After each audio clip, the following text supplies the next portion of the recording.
Hi friends, मैं फिर से आपके सामने हाजिर हूँ।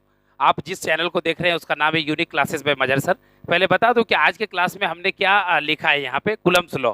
मतलब हम आज आपको समझाने जा रहे हैं कुलम्स लॉ के बारे में। तो आपके दिमाग में ये सेट हो गया होगा कि कुलम्स लॉ सर हम लोग जानते हैं, जो है कोई इशू नहीं है कुलम्स लॉ।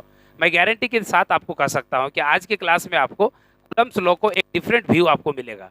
अगर आप इस पर थोड़ा सा ध्यान दें कि एक्चुअली किस तरह का नया इशू है कुलम्स लॉ पे, बच्चों को समझने में कहाँ दिक्कत होती है, उसको थोड़ा सा देखने की कोशिश कीजिए। पहले नंबर बात कि कुलम्स लॉ के बारे में फेमिलियर हैं आप। कुलम्स लॉ, दो चार्ज पार्टिकल के बीच लगने वाले फोर्स को कुलम्स ने मेजर किया, उसी को कहते हैं कुलम्स लॉ, वही लॉ है।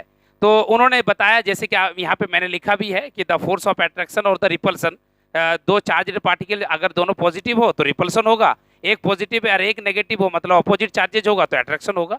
तो ये तो या तो अट्रैक्शन का फोर्स या रिपल्सन का फोर्स जो भी लगेगा, उस फोर्स का मेजरमेंट यहाँ पे किया गया है कि द फोर्स ऑफ अट्रैक्शन और repulsion between two charged particle is directly proportional to the product of their magnitude of their charges as well as the inversely proportional to the square of their distances। ये जो है ये तो आप बहुत famous है, ये आप जानते हैं।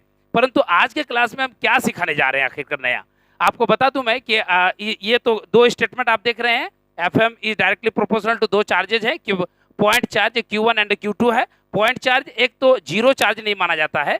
पॉइंट चार्ज मतलब कि सभी चार्ज पार्टिकल को एक पॉइंट पर, अगर छोटा चार्ज होना तो चार्ज को एक पॉइंट पर कंसिंट्रेट समझा जा सकता है। जैसे मान लीजिए कि एक बिंदु पर समझा जा सकता है उसके पूरी चार्ज को, that is called the point charge, it is not the zero. Okay, और वहां पे ये जो मैंने दो को लिखा है एफ एम, मैंने एफ एम क्यों लिखा है भाई, कि जब भी कोई चार्ज पार्टिकल रखी जाएगी तो वो किसी स्थान पे ही रखा जाएगा ना, या तो वो वैक्यूम में होगा या फिर पृथ्वी के ही किसी सतह पर होगा। तो उसकी जो है ना उस पर फोर्स वो निर्भर करता है। कूलम्ब्स लॉ को समझने के लिए कि कहाँ फोर्स लगेगा, कैसा लगेगा, तो पहले ये भी समझने की जरूरत है कि वो वस्तु कहाँ रखी जा रही है, दोनों चार्ज पार्टिकल कहाँ पे रखी जा रही है। अगर वो वैक्यूम में रखी जा रही है तो ये फोर्स कुछ और होगा। अगर इस दुनिया में कहीं पे पृथ्वी की सतह पर रखा जाता है या किसी दूसरे ग्रह पर रखा जाता है तो वहां पे जो फोर्स है वो दूसरा होगा। ये बात समझने की जरूरत है। तो ये इसीलिए मैंने इस एम लिखा, मतलब मीडियम के लिए। ये मीडियम है, ये मीडियम है, इसलिए एफ एम लिखा है मैंने, एफ एम। और ये मैंने दो प्रोपोर्शनल है। पहला स्टेटमेंट है कि दो प्रोडक्ट ऑफ देयर मासेस, दूसरा है one by inversely square of their distances. तो इसको अगर कंबाइंडली लिखेंगे दोस्तों तो कैसा बन जाएगा, ये ऐसा बन जाएगा ना, F M proportional to Q1 Q2 by are square, और दोनों को मिक्स कर देंगे तो इसी तरह से मेरा क्या आएगा, एफ एम इक्वल टू, यहाँ पे जो कांस्टेंट, जो आप जानते ही होंगे कि अगर हम कांस्टेंट को हटाते हैं, प्रोपोर्शन को हटाते हैं तो एक कांस्टेंट डालते हैं। तो हमने कांस्टेंट यहाँ पे डाल दिया, ठीक है ना। एक कांस्टेंट का नाम है के। आपको बता दूं मैं यहाँ पे कि ये वो के नहीं है जो आप सोच रहे हैं। डाइलेक्ट्रिक कांस्टेंट जिसको कहते थे ना, वो सीजीएस सिस्टम में डाइलेक्ट्रिक कांस्टेंट कहते हैं, जिसका वैल्यू होता है कैपिटल के इज इक्वल टू 1/k, है ना। ये है एक्चुअली जो है मतलब आपका कैपिटल के का कांस्टेंट सीजीएस माध्यम में। तो डाइलेक्ट्रिक कांस्टेंट ये है एक तरह से, लेकिन किस तरह से है उसको थोड़ा देखेंगे। अब क्या कर रहे हैं हम यहाँ पे, के का वैल्यू जो होता है ना बाबू, ये होता है 1/4πε0, 1/4πε EM लिखा है मैंने, EM। ये EM क्या है, रिलेट, ये मेरा मीडियम का डायलेक्ट परमिटिविटी है। सवाल ये होता है कि परमिटिविटी क्या है। परमिटिविटी मतलब पारगम्यता, जो है कौन मीडियम कितना विद्युत पार होने देने की क्षमता रखता है, उसको कहते हैं पारगम्यता, उस माध्यम का। तो ये मीडियम मैंने इसलिए लिखा क्योंकि एफएम लिखा, किसी मीडियम के बारे में मैंने कल्पना की थी, इसीलिए मैंने यहाँ पे एफएम लिखा। एफएम लिखा तो यहाँ पर मीडियम की परमिटिविटी लिखा जाएगा जिस माध्यम में लिखा गया है। इसीलिए 1/4π और EM into Q1 Q2 are square. आप यहाँ पे देखेंगे कि ये फॉर्म जो आप देख रहे हैं ना, ये फॉर्म आप बहुत कम पढ़े होंगे। आप जहाँ पे भी पढ़ रहे होंगे आप ज्यादातर ऐसा पढ़ते होंगे, ये वाला form, F equal to 1/4πε0 Q1 Q2 by are square. ये अब आता है कि भाई ये फॉर्मेट क्यों आया, एप्सिलॉन EM को छोड़ करके एप्सिलॉन नॉट क्यों आया, इसको समझाने की आज की क्लास की हमारी कोशिश है।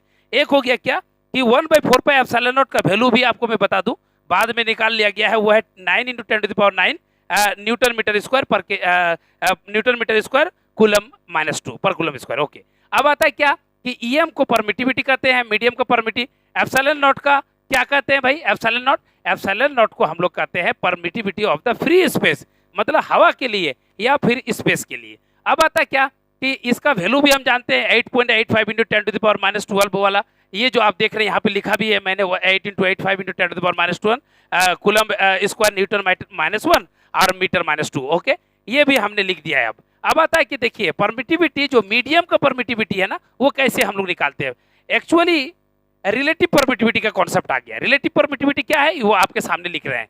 किसी माध्यम का रिलेटिव परमिटिविटी ऐसे निकाला जाता है EM बाई एप्सिलॉन नॉट, मतलब permittivity, absolute permittivity of that medium, उस माध्यम की विद्युत पारगम्यता और निर्वात की विद्युत पारगम्यता की, है ना, से हम निकालते हैं। मतलब EM equal to epsilon not into ER। अगर ऐसा हुआ तो आप अब समझ सकते हैं कि ER क्या है, रिलेटिव परमिटिविटी। रिलेटिव मतलब जब हमारी तुलना, जब किसी माध्यम के परमिटिविटी की तुलना जब स्पेस से किया जाए, स्पेस से हवा से किया जाए, तो उसको हम लोग रिलेटिव परमिटिविटी कहते हैं। तो ये है EM equal to epsilon not into ER। अगर हम EM को रहने दे इधर और एप्सिलॉन नॉट को यहाँ ले आए तो ER हुआ ये तो हमारा एप्सिलॉन नॉट EM का निकल गया, ER निकल गया।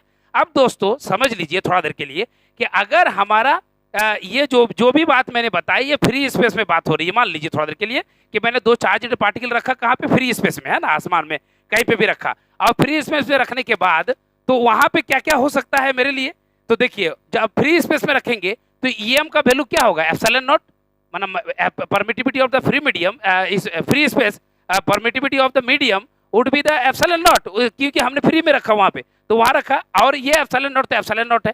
तो ऐसे केस में दोनों क्या हो जाएगा, कट जाएगा तो 1 हो जाएगा। तो यही हो गया मेरा ER इक्वल टू 1।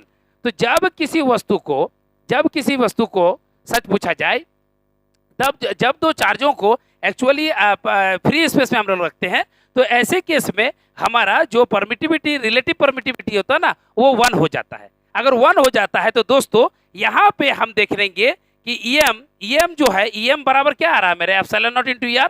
तो ER के जगह पर अगर हम 1 रख देंगे, अगर 1 रख देंगे इस जगह पे, EM माना आपको लिखना क्या है इस जगह पे, ये एप्सिलॉन नॉट और ER।